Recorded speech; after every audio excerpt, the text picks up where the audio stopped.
Hi, so we're with Ruby today, and she's come in because she's really irritated with her ears, and so actually is her roommate, so he's here as well. So we're just having a look at her ears, and being a poodle, they are very hairy. First of all, we look at the ear, and it's actually quite normal there. It's not red and inflamed on that one, but if we look at the other one, it's actually a lot more redder and sore, and you can see it's quite moist.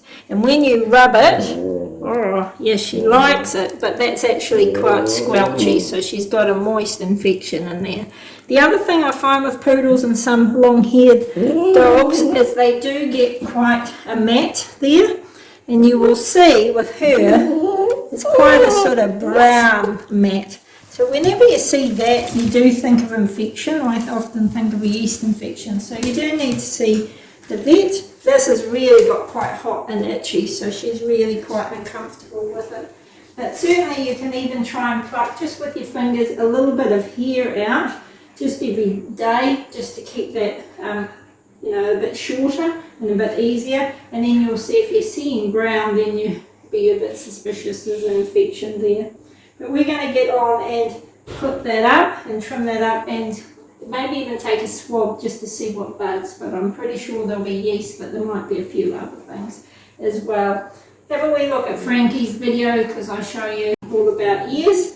But yeah, this is Ruby, and we'll get her feeling comfortable soon. So we're going to give Ruby some medication in her ear, and what I do is actually measure it into a syringe and then pop it in the ear, because then you know you're getting enough into it each day. So I just open up a syringe,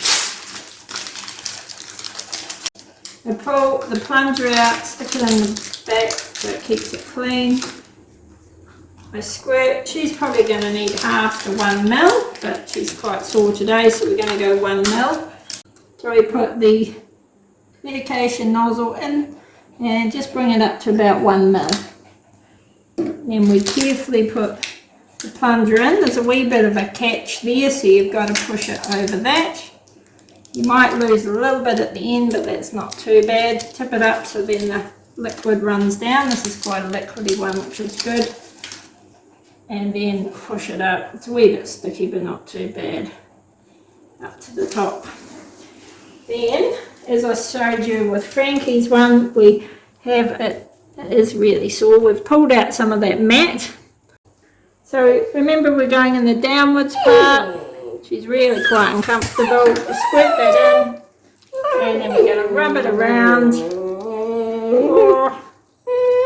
And that steroid's also going to help. So most of these medications are a combination of steroids, which are an anti-inflammatory, take the sting out of it, an antifungal, and also an antibacterial. Hey, are you good? How you doing? Hey, you're making sure we're all good. Alright, so that will be still irritated for a bit, but that will settle it down within a few hours. Oh, very good. Thank you.